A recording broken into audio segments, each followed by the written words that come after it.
จะมาอัปเดต ROV เนาะมื้อนี้ ROV ก็มีอัปเดตใหม่เนาะเป็นหานค้าลึกลับกลับมาอีกแล้วโอเคนี่ก็จะเป็นกล่องมหัศจรรย์ของออติสเนาะโอเค อันนี้เฮาลิ้นไอดีมู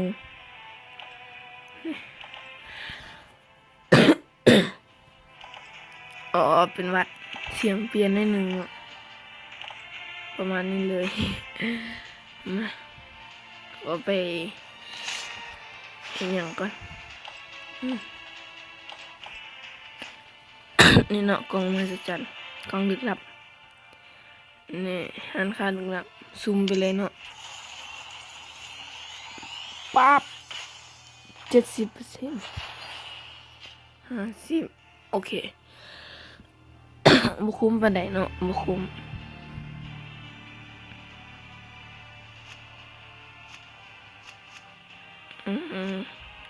ก็บ่มีหยังเนาะมีแต่อันนี้นี่กล่องมหัศจรรย์ออติสบ่มักเนาะก็เลยบ่โหดนี่ตัวนี้ก็จะไปเข้าไอดีใหม่กันต่อเลยเนาะคือบ่ได้โอเคอันนี้ไอดีตัวเก่าเฮาเนาะบ่แม่นไอดีมูบ่แม่นไอดีไผไอดีเก่าเฮานี่เนาะซิลเวอร์3อยู่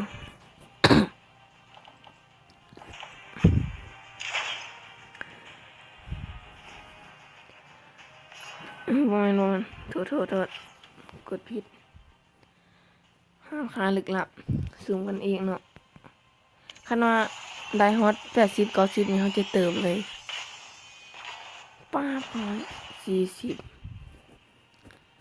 อ้อยยังมีอีกไอดีหนึ่งเนาะเป็นไอดีมูเดี๋ยวขอไว้แป๊บหนึ่งเด้อ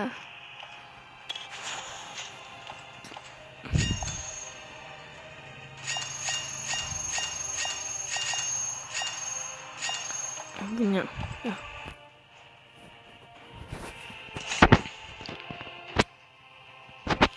ค้นหาทีมกองกันเนาะ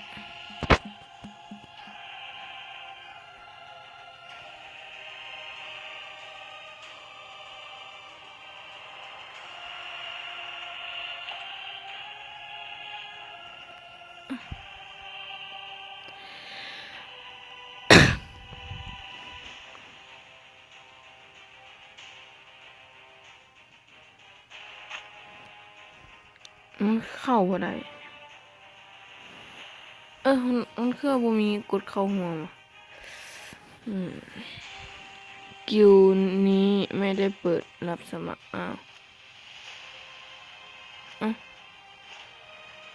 ขอเปลี่ยนเป็นไอดีใหม่อีกไอดีหนึ่ง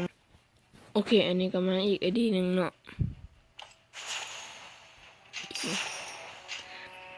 มามันก็จะเป็นไอดีของมือหออีกเนาะอยู่กด2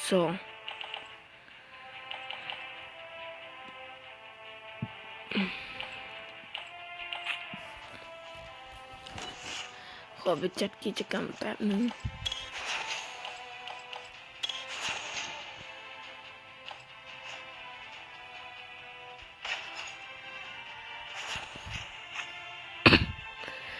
มาหารค่ะ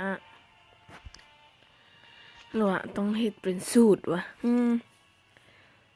เสียงโซฟรีลัคกี้เซลและลัคกี้ไอเทมยังเหลือเวลา2 มื้อกับ17 ชั่วโมงโอ้ได้กินเนาะ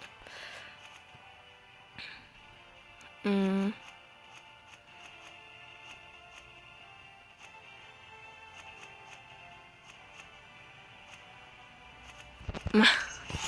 ขอปิดโทรศัพท์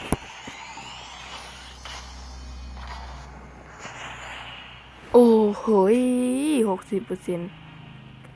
พอได้อยู่ตัวที่น่าซื้อที่สุดก็เป็นมาล็อกเนาะก็ขอจบกันไปเป็นเพียงเท่านี้เนาะสำหรับคลิปนี้ถ้าเป็นจะได้มีคนมักคนจะได้ก็ข ขอให้กดไลค์กดแชร์เด้อบ๊ายบาย